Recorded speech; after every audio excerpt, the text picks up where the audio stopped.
ஆனால் மத்திய அரசை பொறுத்தவரை இந்த டாரிஃப் அக்ரிமெண்ட், ட்ரேட் அக்ரிமெண்ட்ல டெக்ஸ்டைலுக்கு ரொம்ப முக்கியத்துவம் கொடுத்துருக்காங்க. டெக்ஸ்டைல்னா நம்ம தான். ஏன்னா கிட்டத்தட்ட இந்தியாவுடைய அந்தந்த கேட்டகரியில் 55% 80% ப்ரொடக்ஷன் நாம தான் பண்றோம். அது டிஃப்ரெண்ட் கேட்டகரிஸ் ஆஃப் அப்பேரல். இன்னைக்கு இவ்வளவு நமக்கு ப்ரொடெக்ட் பண்ணி கொடுத்துருக்காங்க, அது பெரிய விஷயம். அதே போல ஐரோப்பியன் யூனியன் மார்க்கெட்டை ஓபன் பண்ணி கொடுத்துருக்காங்க, பெரிய விஷயம். மித்ரா பார்க்கை பொறுத்தவரை நாம் தமிழகத்திற்கு என்று சொன்னோம். ஆனால் திமுக அரசு அவங்க டிசைட் பண்ணாங்க அதை எங்க கொண்டு போகணும். சில பேர் சேலம் பக்கத்தில் வேணும்னு கேட்டாங்க, சில பேர் பல்லடத்துக்கே வேணும்னு கேட்டாங்க. அதை தொழில்துறை அமைச்சர், முதலமைச்சர் அவர்கள் விருதுநகர் கொண்டு போகணும் முயற்சி பண்ணி கொண்டு போயிருக்கிறாங்க.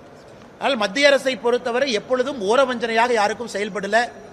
இன்னும் திருப்பூர் அடுத்த கட்டம் செல்லணும், இன்னும் வேகமாக செல்ல வேண்டும் என்று தான் மத்திய அரசு விரும்புறாங்க. காரணம், டெக்ஸ்டைல் துறை மட்டும்தான் இந்தியாவில் மிக அதிகமான டைரக்ட் எம்ப்ளாய்மெண்ட்டை கொடுக்க முடியும். நம்ம என்னதான் பேசினாலும் கூட டெக்ஸ்டைல் செக்டரில் கொடுக்கக்கூடிய டைரக்ட் எம்ப்ளாய்மெண்ட்டை வேற எந்த துறையும் மேட்ச் பண்ண முடியாது, இன்க்ளூடிங் மேனுஃபேக்சரிங்.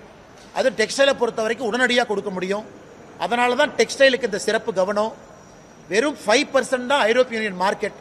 அது 10%, 20%, 30% வருகின்ற காலத்தில் மாறும் பொழுது எந்த அளவுக்கு வளர்ச்சி இருக்கும் என்பதை மட்டும் நீங்க ஒரு நிமிஷம் யோசிச்சு பாருங்க.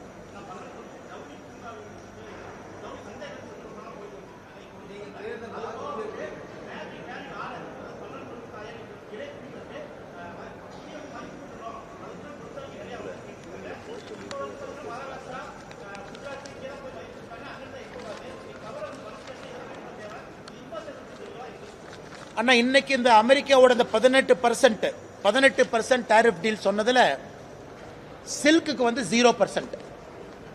அந்த 18% டாரிஃப் டீல் இருக்கக்கூடியதுல சில்க்கு வந்து 0%. அது ஒரு பெரிய வாய்ப்பு நமக்கு. ஆனால் குறிப்பாக சில்க்கு அதிக முக்கியத்துவம் நம்ம கொடுக்கணும் இந்த பகுதியை பொறுத்தவரை. அதற்கான எல்லா முயற்சியும் நம்ம எடுக்கிறோம். குறிப்பா முரளிதர் மொகுல் அவங்க வந்ததே கோஆபரேட்டிவ்ஸை பலப்படுத்தாம அடுத்த கட்டம் நாம் செல்ல முடியாது என்கின்ற நோக்கம். அதனால் அவங்க ஒரு நாள் சுற்றுப்பயணம் பண்ணி ஞாயிற்றுக்கிழமை அன்னைக்கு கோஆபரேட்டிவ் செக்டரோட பேசிட்டு போயிருக்கிறாங்க. அமித்ஷாஜியோடு ஒரு மீட்டிங்கை ஏற்படுத்த போறாங்க. ஏன்னா அவர் தான் கோஆபரேட்டிவ் துறையினுடைய அமைச்சர். அதனால் நியாயமான கேள்விங்கன்னா, இதற்கான ஒரு ஜவுளி பூங்காவை நம்ம உருவாக்க வேண்டிய கட்டாயம் நமக்கு இருக்கு. ஒரு டெக்ஸ்டைல் பார்க் அங்க போயிருச்சு. இன்னைக்கு வந்து விருதுநகர்ல இருக்கு, 6ல் 1 அங்க போயிருக்கு. 5 டிஃபரெண்ட் பார்ட்ஸ் ஆஃப் இந்தியா. அடுத்த கட்டம் இந்த பகுதியும் மையப்படுத்தி ஒரு ஜவுளி பூங்காவை கொண்டு வருவதற்கான எல்லா முயற்சியும் நாங்கள் எடுத்துக்கிட்டே தான் இருக்கோம். குறிப்பா 2020 ஸ்டாப் ஆயிருக்கக்கூடிய அந்த சப்சிடி பேஸ்ட் எஸ்டிபி அதையும் திரும்ப கொண்டு வருவதற்கான முயற்சி எடுக்கிறோம். தொடர்ந்து நாங்கள் செய்து கொண்டே தான் இருக்கின்றோம். அடுத்து அடிப்படை கட்டமைப்பை பொறுத்தவரை இன்னைக்கு நம்முடைய திருப்பூரை பொறுத்தவரைக்கும் ஒரு பெரிய சேலஞ்ச் அவங்களுக்கு. இங்க உற்பத்தி ஆகக்கூடிய கூட்ஸை எப்படி வெளியே கொண்டு போறது அப்படிங்கிற சேலஞ்ச் அவங்களுக்கு. ஏன்னா பெரும்பாலும் அது கப்பல் மூலமா தான் போக முடியும். இன்னைக்கு அந்த டிரான்ஸ்ஷிப்மெண்ட் போர்ட் கொழும்புல தான் இந்த பகுதியினுடைய டிரான்ஸ்ஷிப்மெண்ட் போர்ட் இருந்துச்சு. இன்னைக்கு கேரளாவுடைய விழிஞ்சம்ல ஒரு மிகப்பெரிய டிரான்ஸ்ஷிப்மெண்ட் போர்ட்டை நாம் உருவாக்கி இருக்கிறோம். இந்த பகுதி, இந்த ஏசியா ரீஜனுடைய மிகப்பெரிய போர்ட் அது இன்னைக்கு நம்முடைய திருப்பூர் நேரடியாக ஓபன் ஆகுது. யூரோப், அமெரிக்கா நேரடியாக கப்பல் மூலமா கொண்டு போகலாம். அதே நேரத்தில் நம்முடைய துறைமுகம் வசதி, தூத்துக்குடியா இருக்கட்டும், சென்னையா இருக்கட்டும், 2 துறைமுகத்தையும் கூட அப்கிரேட் பண்ணிக்கிட்டு இருக்கோம். ஸோ ஒரு பக்கம் வாய்ப்பு மட்டுமல்ல, இன்னொரு பக்கம் உற்பத்தி ஆகக்கூடிய பொருளை எப்படி வேகமா சந்தைப்படுத்துதல், எப்படி வேகமா சந்தைக்கு கொண்டு போவீங்க.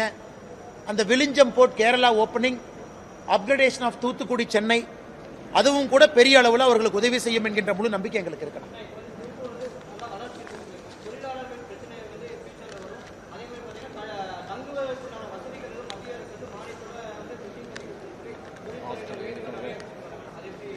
அண்ணா, அது ஆல்ரெடி பேச ஆரம்பிச்சிருக்கிறாங்கன்னா, நெக்ஸ்ட் லெவல் ஆஃப் குரோத்தை பொறுத்த வரைக்கும் இன்னைக்கு தொழிலாளர்களுடைய நலனுக்கும் முக்கியத்துவம் கொடுக்கணும். ஒரு நல்ல குவாலிட்டியான என்விரான்மெண்ட்ல வேலை பார்க்கணும். ஏன் பங்களாதேஷ் நம்ம இவ்வளவு சொன்னாலும் கூட அது ஒரு ஸ்வெட் ஷாப் மாதிரி அடிமாட்டு ரேட்ல வேலை செய்யக்கூடிய தொழிலாளர்களை கசக்கி பிழிஞ்சு பங்களாதேஷ் வேலை வாங்குறாங்க. ஆனால் திருப்பூரை பொறுத்தவரை அப்படி இல்லை. முதலாளிகளும் வளர்கின்றார்கள், தொழிலாளர்களும் வளர்கின்றார்கள். அது திருப்பூருடைய ஒரு யூனிக் மார்க்கெட் எக்கானமி. அது இன்னைக்கு பங்களாதேஷ் பாருங்க, 80% பங்களாதேஷ பாருங்க. அவங்க எக்ஸ்போர்ட்டுங்கிறது 80% டெக்ஸ்டைல். ஆனா ஜிடிபியில் அது 10% மட்டும்தான். ஆனா இங்க நமக்கு நிச்சயமா நமக்கு ஒரு பெரிய நம்பிக்கை இருக்கிறது. வருகின்ற காலத்தில் தொழிலாளர் நலனும் முன்னிலைப்படுத்தி அவங்க மேலே போவாங்க. அதே நேரத்தில் இன்டகிரேட்டட் ஹாஸ்டல் வசதி, தங்குவதற்கான வசதி. ஏன்னா ஒரு பக்கம் நமக்கு வடமாநில தொழிலாளர்கள் வேணும், இன்னொரு பக்கம் அவர்களை வரவேற்கக்கூடிய ஒரு சூழலை உருவாக்கணும் தமிழகத்தில். ரெண்டுமே முக்கியம்.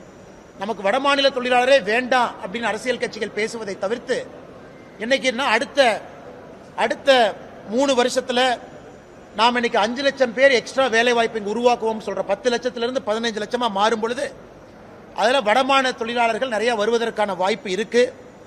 அதனால் இன்னைக்கு நாம தொழிலாளர்களுக்கு தேவையான ஹாஸ்டல் அது மானியத்தோட யூனியன் கவர்மெண்ட் அவங்க ஒரு டிராஃப்ட் பேப்பர் ரிலீஸ் பண்ணியிருக்காங்க.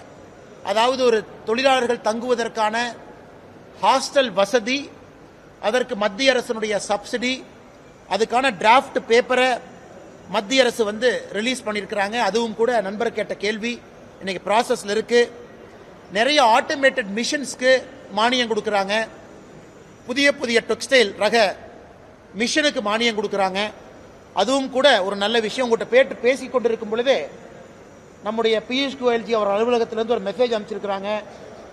நாளைக்கு டெல்லியில் திருப்பூர்னுடைய தொழில் சங்கத்தினுடைய தலைவர்களை புதுடெல்லியில் பியூஷ் கோயல் அவர்கள் நாளைக்கு சந்திக்க இருக்கிறாங்க.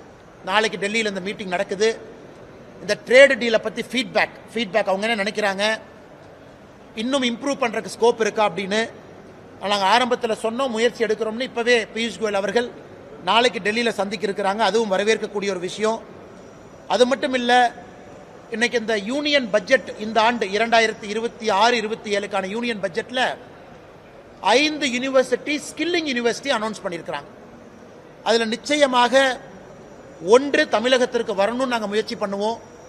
அந்த 1ம் கொங்கு பகுதிக்கு வரணும்னு முயற்சி பண்ணுவோம். காரணம், இன்னைக்கு மத்திய அரசை பொறுத்த வரைக்கும் சேலஞ்ச் மாடல்னு சொல்றாங்க. நாங்கள் 6-5ன்னு சொல்லுவோம். ஒரு மாநிலமும் கம்பீட் பண்ணி அதை வாங்கிக்கங்க அப்படின்னு.